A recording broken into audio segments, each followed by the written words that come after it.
اللہ من الشیطان الرجیم بسم اللہ الرحمن الرحیم الصلاۃ والسلام علی سید الانبیاء والمرسلین الحمد للہ رب العالمین والصلاۃ والسلام علی سید الانبیاء والمرسلین وعلی آلہ الطیبین الطاہرین المعصومین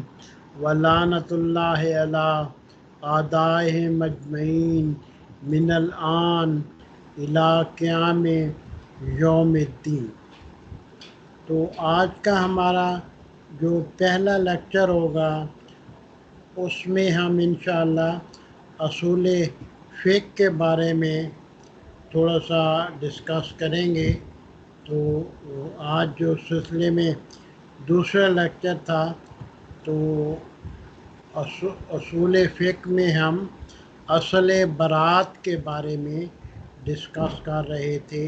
کہ اصل برات کیا ہوتی ہے۔ کیا آپ لوگوں کو سکرین نظر آ رہی ہے؟ اعوذ باللہ من الشیطان الرجیم بسم اللہ الرحمن الرحیم رب اشرح لی صدری ویسر لی عملی ویسر لی امری واحلل عقدۃ من لسانی۔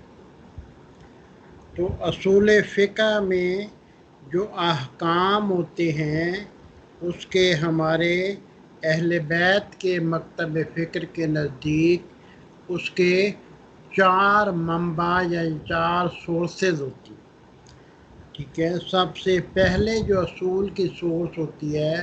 اس کو قرآن مجید یعنی اللہ کی کتاب مانا جاتا ہے، جس میں 500 آیات احکام کے طور پہ آئی ہیں۔ اس کے بعد جناب رسول خدا صلی اللہ علیہ وآلہ وسلم کی احادیث ہوتی ہیں، اور جو کہ بعد میں ائمہ معصومین انہی کے واسطے سے اسی سلسلہ سند سے روایت کرتے ہیں کہ جن کو احادیث اہل بیت کے نام سے موسوم کیا جاتا ہے۔ تو یہ دو بڑی مین سورسز ہیں احکام دین کی، اور اس کے بعد جو تیسری سورس ہے وہ اجماع امت ہے، یعنی ساری امت کا کسی ایک بات پہ متفق ہو جانا۔ جس طرح کہ کعبہ قبلہ ہے، اس پہ ساری امت ہر دور میں متفق ہو گئی ہے۔ قرآن مسلمانوں کی وہ آسمانی کتاب ہے جو رسول اللہ صلی اللہ علیہ وسلم حضرت محمد پہ نازل ہوئی، کہ اس پہ ساری امت کا اجماع ہے۔ اور اس طرح کے وہ امور جس پہ ساری امت متفق ہوتی ہے تو ان کو اجماع یا انگلش میں کنسنسس کہتے ہیں۔ اور چوتھی جو سورس ہوتی ہے وہ عقل ہوتی ہے، یعنی وہ عقل کے مستقل حکم کہ جس کو ساری دنیا کے عقلاء تسلیم کرتے ہیں، کہ مثال کے طور پہ جھوٹ کا برا ہونا، ظلم کا برا ہونا، اور عدل و انصاف کا اچھا ہونا، اور والدین سے نیکی کا اچھائی ہونا، کہ اس کو تمام دنیا کے عقلاء تسلیم کرتے ہیں۔ تو یہ چار بنیادی سورسز ہیں احکام دین کی، جن سے احکام دین بنتے ہیں۔ اگر کوئی ایسا مسئلہ آ جائے کہ جس میں ان چاروں میں سے کوئی دلیل نہ مل سکے، ان چاروں میں سے جو ایویڈنس یا سٹیٹمنٹ ملتی ہے اس کو دلیل شرعی کہا جاتا ہے۔ اگر کہ ان چاروں میں سے کوئی دلیل نہ مل سکے تو پھر شریعت نے کچھ اصول بنائے ہیں کہ جن کو امارہ کہا جاتا ہے، امارات۔ تو امارات وہ اصول ہیں جو کہ دلیل کے نہ ہونے کی صورت میں، مثال کے طور پہ کہ جس طرح عدالتوں میں فیصلہ ہوتا ہے تو اگرچہ وہ اس کا جو امر واقعی ہے کہ حقیقت میں کیا ہوا تھا وہ بات سامنے نہیں ہوتی، لیکن دو عادل گواہ اگر آ کے بیان دے دیں، گواہی دے دیں، اور دو دوسرے عادل گواہ ان کی تردید نہ کریں تو ان دو عادل گواہوں کی بات مان لی جاتی ہے۔ اس کو امارہ کہتے ہیں۔ یہ اسی طرح ظہور قرآن ہے یا حجیت خبر واحد ہے، جس طرح مختلف قسم کے شریعت نے امارات بنائے ہیں کہ پھر امارات کے مطابق فیصلہ کیا، اور اس کے بعد اگر امارہ بھی کوئی نہ ملے تو پھر دیکھا جاتا ہے کہ تنجز تکلیف ہے یا نہیں۔ تنجز تکلیف کیا ہوتی ہے یہ انشاءاللہ کل بیان کریں گے، اور اگر ہمارا بھی نہ ملے، دلیل شرعی بھی نہ ملے اور تنجز تکلیف بھی نہ ملے تو پھر کچھ اصول ہیں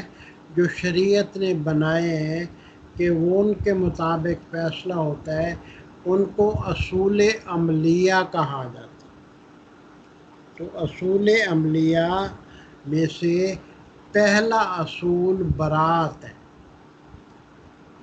اور دوسرا اصول تخییر ہے، اور تیسرا اصول اشتغال ہے، اور چوتھا اصول استصحاب ہے۔ ان کی تفصیل کہ اپنے مقام پہ وہ کافی زیادہ آئے گی، اس لیے فی الحال اگر آپ کو سب کے نام بھی یاد نہیں ہوتے تو کوئی پریشان ہونے کی ضرورت نہیں ہے۔ آپ فی الحال آج کا جو موضوع ہے وہ دلیل برات ہے۔ اصل برات یعنی برات کا اصول ہے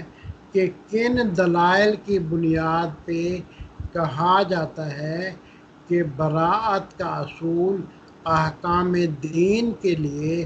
حجت ہے، احکام دین کے لیے اتھارٹیٹیو ہے، اور اس سے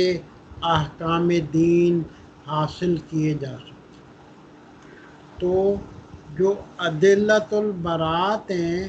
کہ برات کی کیا دلیلیں ہیں، ان میں سے سب سے پہلی دلیل جو دی جاتی ہے وہ دلیل عقلی ہے، کہ عقل یہ کہتی ہے کہ اگر کسی شخص کو یہ بیان نہ کیا جائے کہ اگر وہ یہ کام کرے گا تو اسے یہ سزا دی جائے گی، تو بغیر بتائے ہوئے اگر اسے آزاد چھوڑ دیا جائے اور پھر وہ کام کر لے تو اس کو سزا دینا غلط ہے،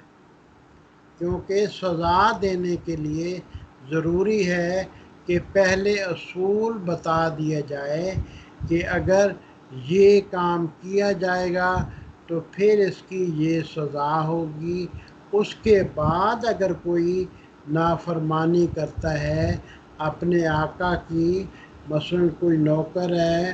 کوئی میڈ ہے، یا اسی طرح کوئی اسٹوڈنٹ ہے کہ اپنے ٹیچر کی بات نہیں مانتا، یا کوئی والدین کی بات نہیں مانتا، یا کوئی سب آرڈینیٹ ہے وہ اپنے سینئرز کی بات نہیں مانتا، تو ہر جگہ دنیا کے سارے عقل مندوں کا رول یہی ہے کہ اگر اسے پتہ ہی نہ ہو کہ یہ بات کرنے کی یہ سزا ہے تو پھر اس کو سزا نہیں دی جا سکتی۔ کہ اس کو عربی میں کہتے ہیں قبح، یعنی برا ہونا، عقاب سزا کا برا ہونا، بلا بیان بیان کیے بغیر، یعنی اگر بیان کیے بغیر سزا دی جائے تو وہ ایک عام آقا کے لیے، ایک عام حکمران کے لیے بھی برائی تصور ہوتی ہے۔ تو چہ جائے کہ اللہ رب العزت، تو اللہ رب العزت نے جتنے احکام بیان کیے ہیں ان میں سے جو چیزیں منع تھیں وہ واضح طور پہ بیان کر دی گئی ہیں کہ یہ چیزیں منع ہیں، کیونکہ رسول اللہ صلی اللہ علیہ وسلم نے آخری حجۃ الوداع کے موقع پہ فرمایا تھا کہ جو چیز تمہیں جنت کے قریب کرتی ہے، یہ جو چیز تمہیں دوزخ سے دور کرتی ہے، وہ سب کی سب اس کا میں نے حکم بھی دے دیا ہے اور منع کرنے والی چیزوں سے منع بھی کر دیا ہے۔ تو یہ اس بات کی دلیل ہے کہ اس کے بعد اگر ہمیں کسی بات پہ کوئی منع نہ ملے، منع کرنے کی کوئی آیت یا حدیث یا اجماع یا عقل کی طرف سے یا کوئی امارہ نہ ملے، تو اصول پھر اصالت البراۃ ہوگا، یعنی اس سلسلے میں آزادی حاصل ہوگی کہ بے شک اس کام کو کر لیں۔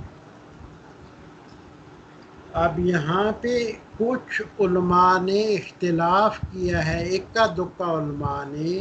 وہ اس بات کے قائل ہیں کہ یہاں بھی احتیاط کرنی چاہیے، لیکن اکثر علماء کہتے ہیں کہ احتیاط کے اپنے موارد ہوتے ہیں، اپنا مقام ہوتا ہے۔ اگر شریعت نے احتیاط کرنے کو کہا ہے تو آپ احتیاط کریں،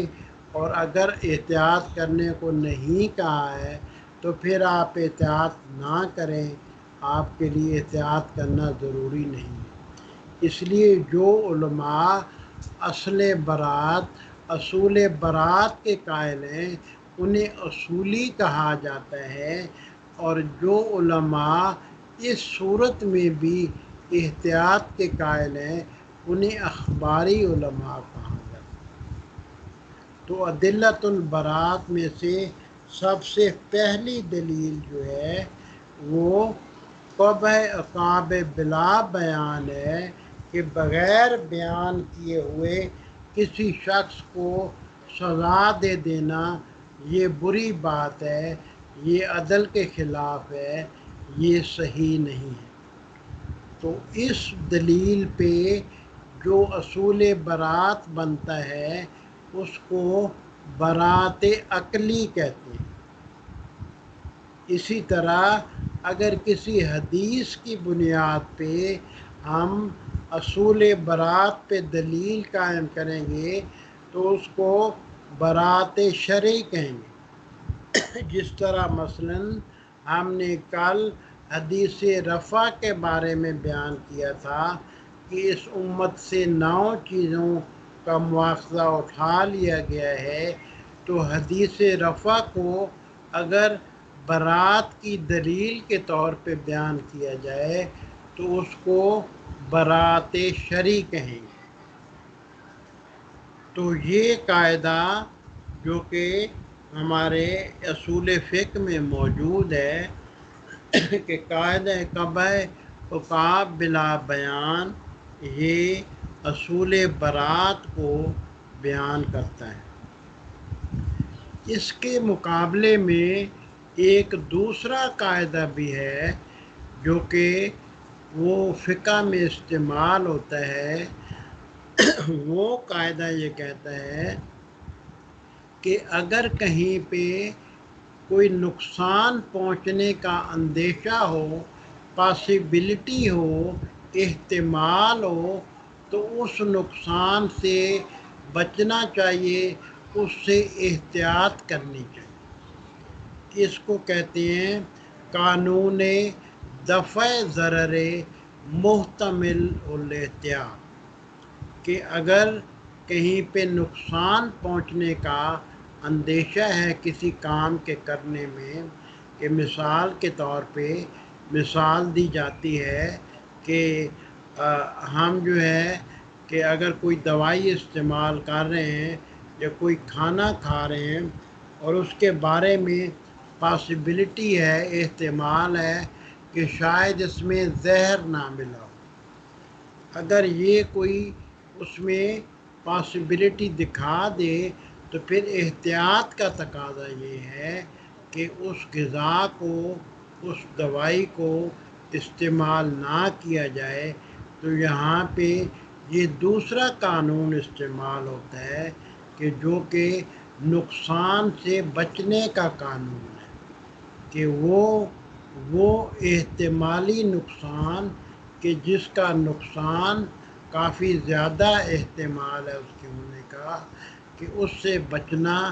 بہت ضروری ہے، کہ یہ دوسرا قاعدہ ہے۔ اس کے مطابق برات نہیں بنتی بلکہ احتیاط بنتی،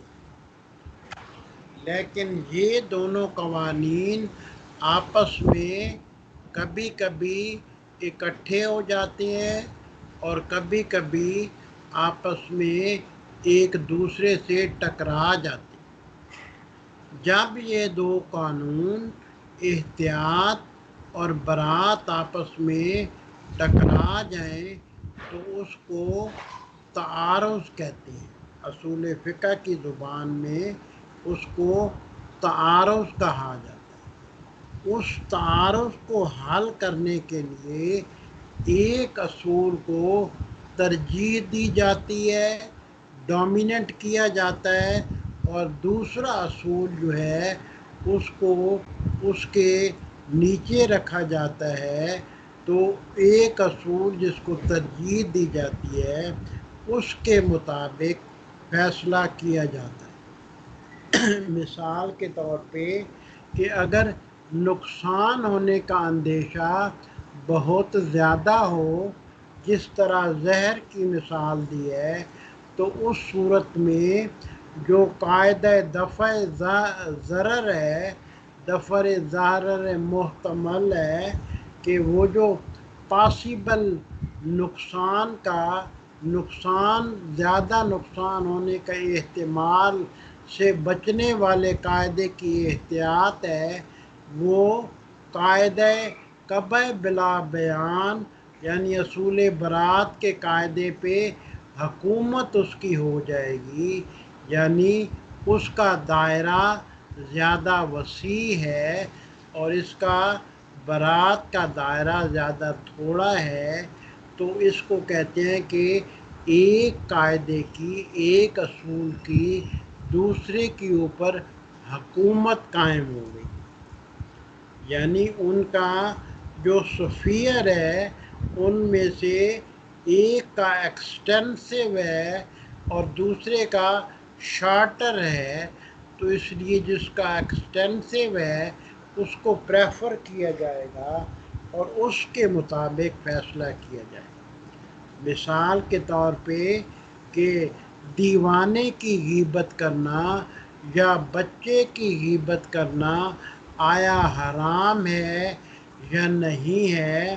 کیونکہ حرام ہونا ایک بہت بڑی چیز ہے اور ان جنرل غیبت حرام ہے،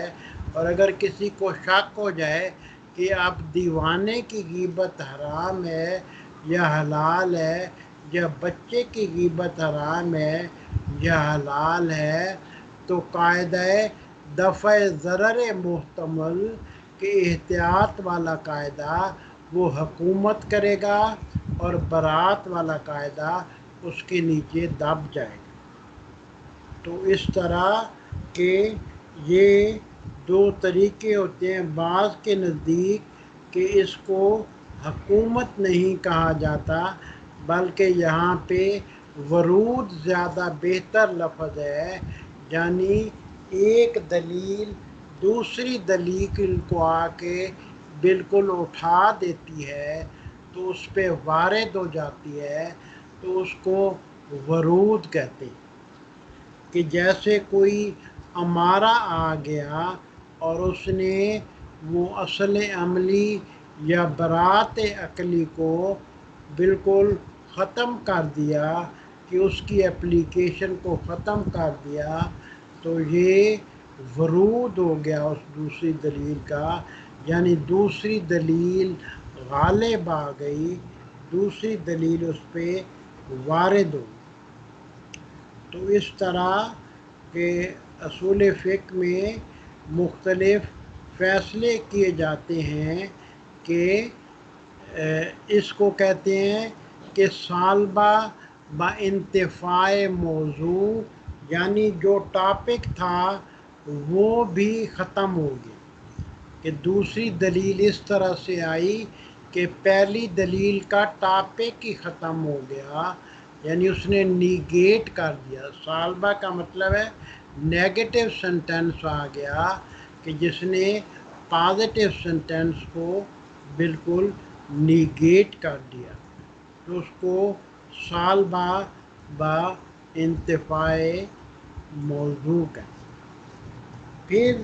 شیخ انصاری نے احکام میں اور موضوعات میں ان دو قوانین کے وہ تھوڑے سے فرق بیان کیے۔ تو کہتے ہیں شیخ انصاری کہ احکام کے اندر جو قانون قبا عقاب بلا بیان ہے، جو برات کے اصول کی دلیل ہے، برات عقلی کی، وہ زیادہ ڈومیننٹ ہے، زیادہ غالب ہے، کہ احکام میں کہ اصول برات زیادہ غالب ہے، کہ اگر کوئی حکم کہیں نہ مل رہا ہو تو پھر آزادی ہے انسان کو، چاہے وہ کام کرے یا نہ کرے۔ اور ضرر محتمل جو ہے وہ مغلوب دلیل ہے، کہ احکام میں کب عقاب بلا بیان جو ہے اس کا ورود ہے دوسری دلیل کی۔ اور موضوعات میں، موضوعات کا مطلب ہوتا ہے کہ جو جنرل ٹاپکس ہوتے ہیں، کہ مثال کے طور پہ کہ حکم یہ ہے کہ نماز واجب ہے، اب ایکچول جو نماز پڑھی جا رہی ہے اس کو موضوع کہیں گے، ٹھیک ہے، کہ وہ اس نماز کا ایک ٹاپک ہے، اس نماز کی ایک مثال ہے، کہ اس نماز کا ایک مصداق ہے، کہ اس کو موضوعات کہیں۔ تو موضوعات میں احتمال ضرر تو ہوتا ہے، لیکن اجماع یہ کہتا ہے کہ موضوعات میں جو احتمال ضرر ہوتا ہے اس سے اجتناب واجب نہیں۔ مثال کے طور پہ کہ کوئی کہیں پہ سفر میں جا رہا ہے اور سفر کے دوران ایکسیڈنٹ ہونے کا پاسبلٹی یا احتمال ہوتی ہے، لیکن اتنی کم ہوتی ہے کہ کوئی عقل مند اپنا سفر اس رسک کی بنیاد پہ کینسل نہیں کرتا کہ راستے میں ایکسیڈنٹ ہو جائے۔ یعنی اس میں موضوعات میں جو ضرر کی پاسبلٹی کی نقصان کی پاسبلٹی ہوتی ہے اس سے عقلاء اجتناب نہیں کرتے۔ تو یہ تھے آج کے اصول فقہ کے موضوعات جو ہم نے ڈسکس کیے، اور انشاءاللہ باقی آئندہ۔ الحمدللہ رب العالمین، اللہم صلی علی محمد۔